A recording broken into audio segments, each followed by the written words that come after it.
เคยรู้สึกเหมือนเรากำลังวิ่งวนอยู่ในวงจรการเงินเดิมๆไหมคะ ทั้งที่เราอาจจะศึกษาเรื่องพลังงานเรื่องกฎแรงดึงดูดมาบ้างแล้วแต่ทำไมกระแสทานแห่งความมั่งคั่งที่ใครๆว่ามีอยู่จริง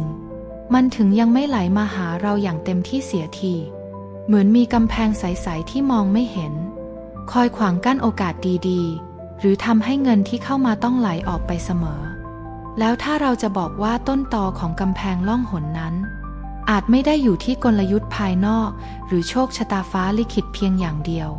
แต่อยู่ที่ความรู้สึกบางอย่างที่ซ่อนอยู่ลึกที่สุดในใจเราเองละความรู้สึกเล็กๆที่อาจจะกระซิบอยู่เงียบๆว่าเราอาจจะยังดีไม่พอเราอาจจะยังไม่คู่ควรพอที่จะรับความสุขสบายรับความมั่งคั่งอย่างแท้จริงวันนี้เราไม่ได้จะมาพูดถึงเคล็ดลับการหาเงินแบบผิวเผินแต่เราอยากชวนทุกคนเดินทางเข้าสู่โลกภายในที่ทรงพลังยิ่งกว่านั้นไปสำรวจและทำความเข้าใจบล็อกพลังงานการเงินที่มีรากมาจากความรู้สึกไม่คู่ควรนี้และที่สำคัญกว่านั้นคือการเรียนรู้วิธีล้างหรือสลายบล็อกเหล่านั้นถึงต้นต่อการเดินทางครั้งนี้จะไม่ใช่แค่เรื่องการปลดล็อกทางการเงินเท่านั้นนะแต่มันคือการกลับมารักกลับมาเห็นคุณค่าในตัวเองอย่างลึกซึ้ง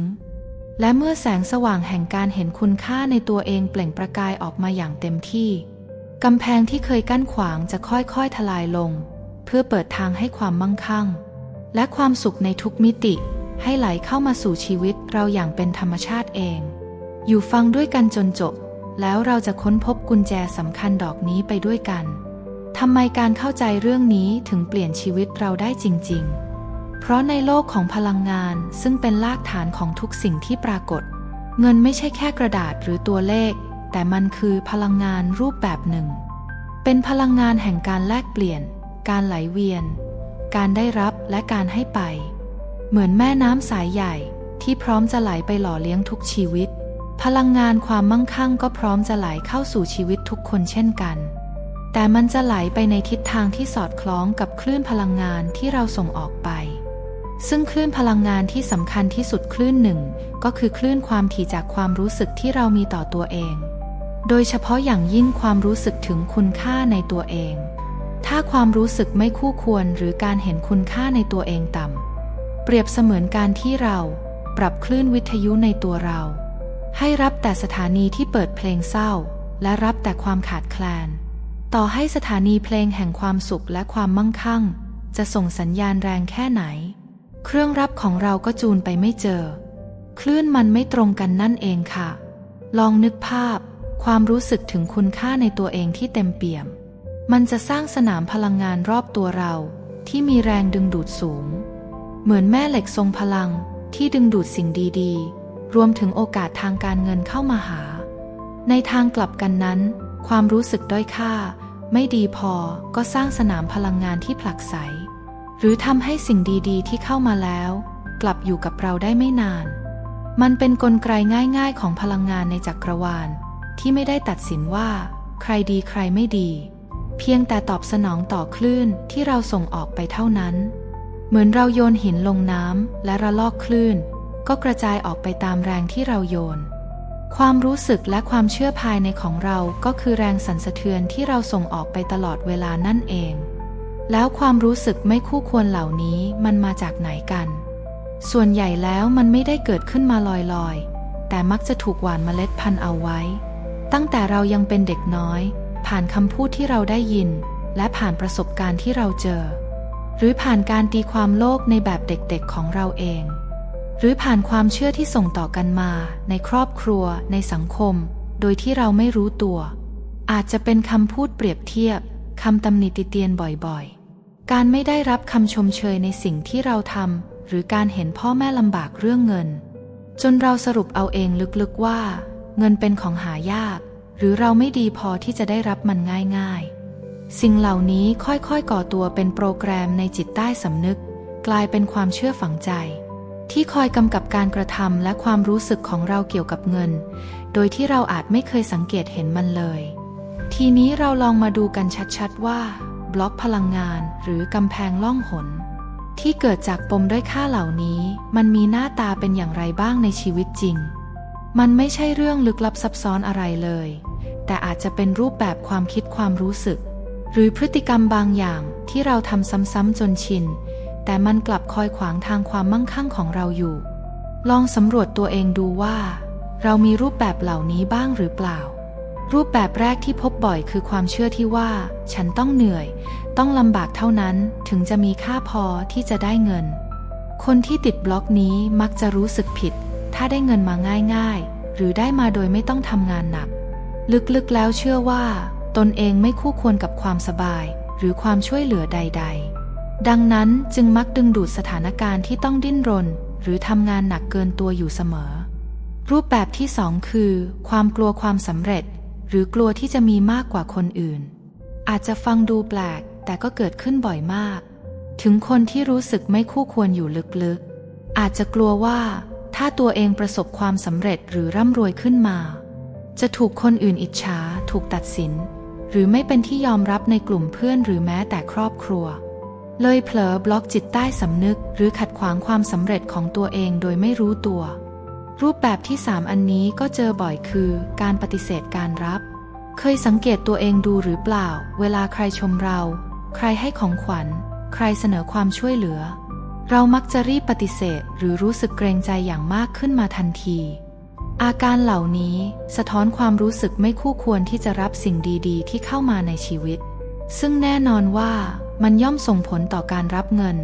ซึ่งก็เป็นพลังงานแห่งการรับรูปแบบหนึ่งด้วยรูปแบบต่อมาก็คือการเปรียบเทียบตัวเองกับคนอื่นอยู่เสมอ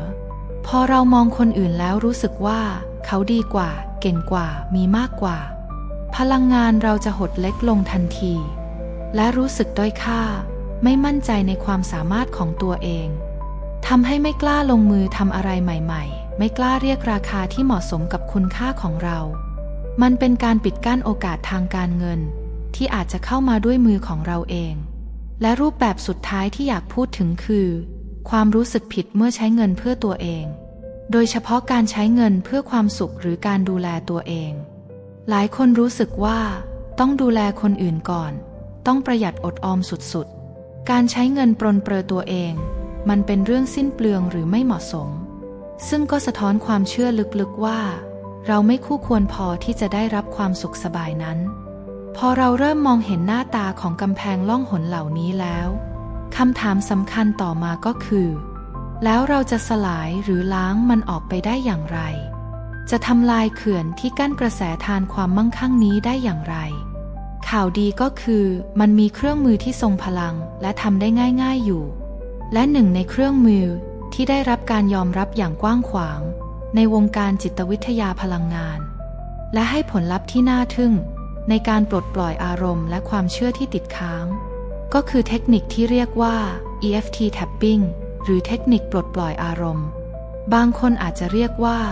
การเคาะปล่อยพลังงานหลักการของ EFT นั้นเรียบง่ายแต่ลึกซึ้งมากมันคือการที่เราใช้นิ้วมือเคาะเบาๆไปตามจุดพลังงานสำคัญบนใบหน้าและร่างกายซึ่งเป็นจุดเดียวกับที่ใช้ในการฝังเข็มตามศาสตร์แพทย์แผนจีนในขณะเดียวกันเราก็จดจ่ออยู่กับปัญหาความรู้สึกหรือความเชื่อลบๆที่เราต้องการจะเคลียร์ออกไป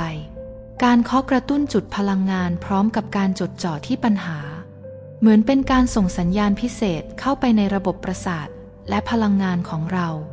มันช่วยลดความเข้มข้นของอารมณ์ลบที่เกาะติดอยู่กับความคิดหรือความทรงจำนั้นๆเหมือนเป็นการคลายปมหรือสลายประจุพลังงานลบที่ติดค้างอยู่นั่นเอง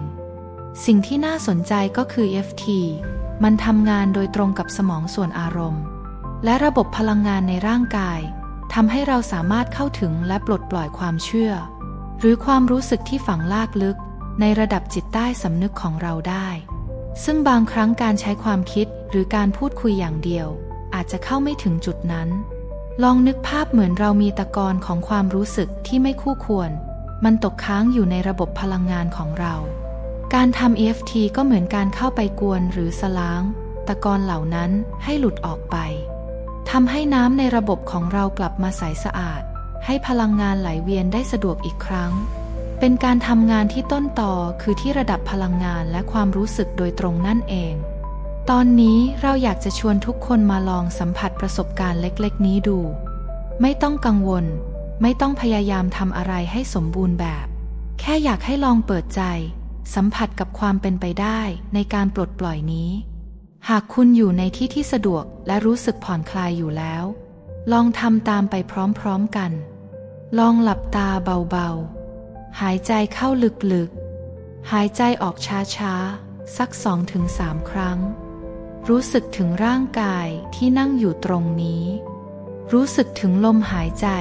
ที่กำลังเข้าออกอย่างเป็นธรรมชาติแล้วลองถามตัวเองด้วยใจที่อ่อนโยนว่าตอนนี้ฉันมีความรู้สึกหรือความเชื่อลึกๆเกี่ยวกับความไม่คู่ควรในเรื่องเงินเรื่องไหนหรือรูปแบบไหนที่มันผุดขึ้นมาในใจเราบ่อยที่สุดหรือรบกวนใจเรามากที่สุดในตอนนี้มันอาจจะเป็นความรู้สึกว่าฉันหาเงินไม่เก่งหรือฉันไม่ดีพอที่จะร่ำรวยหรือเงินเป็นเรื่องยากลำบากหรือความรู้สึกผิดเวลาที่ใช้เงินในขณะที่มันผุดขึ้นมาไม่ต้องตัดสินใดๆแค่ลองสังเกตว่ามีอะไรปรากฏขึ้นมาบ้างเมื่อมีความรู้สึกหรือความเชื่อบางอย่างปรากฏขึ้นมาแล้วลองให้คะแนนความเข้มของมันดูจาก0 ถึง 10 0คือไม่มีความรู้สึกนั้นเลย10คือรู้สึกเข้มข้นรุนแรงที่สุดแค่รับรู้ตัวเลขนั้นไว้ในใจและไม่ต้องพยายามเปลี่ยนแปลงอะไรทีนี้ลองใช้นิ้วชี้กับนิ้วกลางของมือข้างไหนก็ได้ให้เคาะเบาๆที่บริเวณสันมือด้านข้างของมืออีกข้างหนึ่งตรงบริเวณเนื้อนุ่มๆใต้นิ้วก้อยให้เคาะไปเรื่อยๆเบาๆแบบสบายๆแล้วลองพูดประโยคตั้งต้นนี้ตามหรือพูดในใจก็ได้ถึงแม้ว่าฉันจะรู้สึกตรงนี้ให้คุณบอกความรู้สึกหรือความเชื่อที่ผุดขึ้นมาจากนั้นก็ให้พูดต่อถึงแม้ว่าฉันจะมีความเชื่อนี้ฝังใจเกี่ยวกับเรื่องเงินและความไม่คู่ควรฉันก็ขอลองเปิดใจยอมรับและให้อภัยตัวเองอย่างสมบูรณ์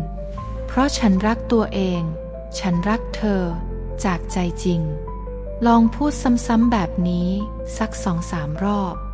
พร้อมกับเคาะที่สันข้อมือเบาๆที่เนื้อนุ่มๆใต้นิ้วก้อยและหายใจลึกๆไปด้วยลองสังเกตความรู้สึกที่เกิดขึ้นในร่างกายและในใจทำโดยไม่ต้องคาดหวังอะไรแค่เป็นการเริ่มต้นสื่อสารกับตัวเองและยอมรับความรู้สึกที่เกิดขึ้นอย่างอ่อนโยนนี่เป็นเพียงตัวอย่างการเริ่มต้นที่ง่ายที่สุดการทำ EFT อย่างเต็มรูปแบบจะมีขั้นตอนและรายละเอียดมากกว่านี้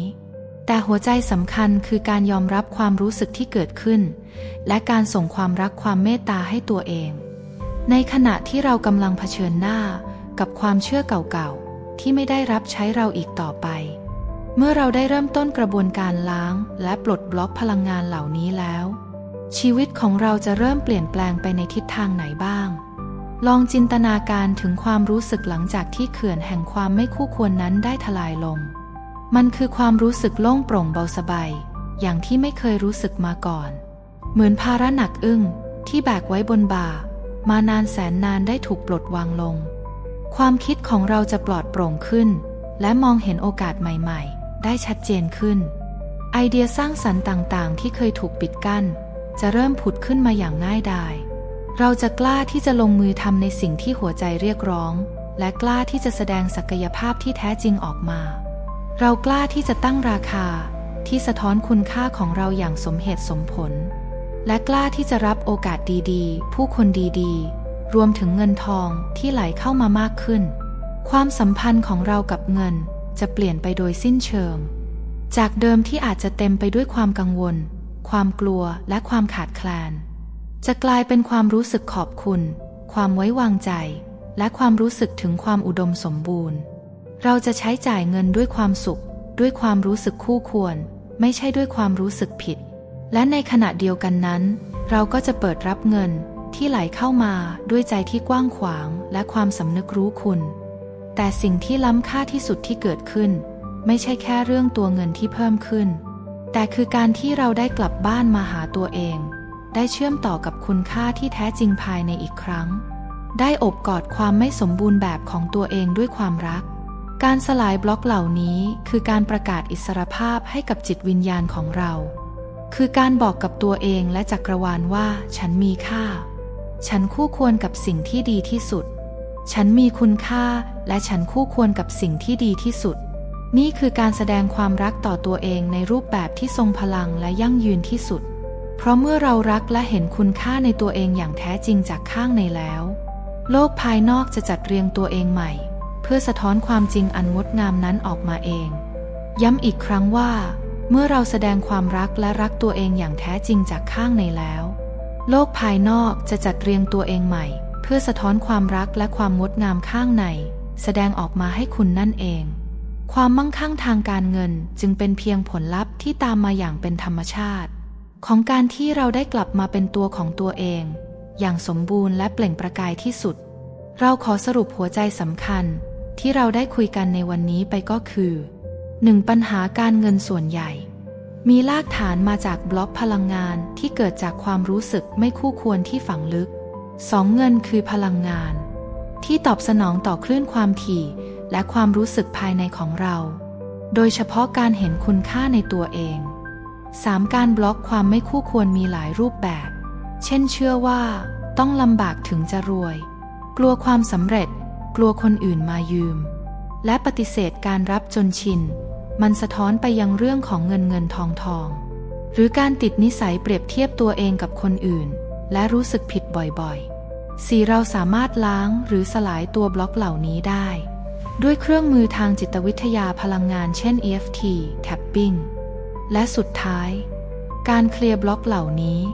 คือการกลับมารักและเห็นคุณค่าในตัวเองซึ่งจะเปิดทางให้ความมั่งคั่งได้ไหลเข้ามารับใช้คุณอย่างเป็นธรรมชาติ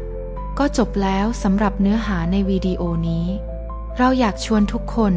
ลองนำสิ่งที่ได้ฟังในวันนี้ไปใคร่ครวญดูลองสำรวจความรู้สึกและความเชื่อของตัวเองเกี่ยวกับเงินและความคู่ควรแล้วลองแบ่งปันความรู้สึกหรือตัวบล็อกที่คุณอาจจะค้นพบในตัวเองแบ่งปันลงในคอมเมนต์ด้านล่างนี้ได้เลยการแบ่งปันของเราอาจจะเป็นแสงสว่างหรือแรงบันดาลใจให้เพื่อนๆท่านอื่นได้เช่นกันสุดท้ายนี้เราขอให้พลังแห่งการรักตัวเองและการเห็นคุณค่าในตนเองจงสถิตอยู่ในหัวใจของพวกเราทุกคนขอให้กำแพงล่องหนทั้งหลายที่เคยกั้นขวางได้ทลายลงโดยง่ายเพื่อเปิดทางให้กระแสทานแห่งความสุขความสำเร็จและความมั่งคั่งอุดมสมบูรณ์ในทุกมิติได้ไหลเข้าสู่ชีวิตของเราอย่างเต็มที่นับจากวินาทีนี้เป็นต้นไปเลยด้วยรักและปรารถนาดีสวัสดีค่ะ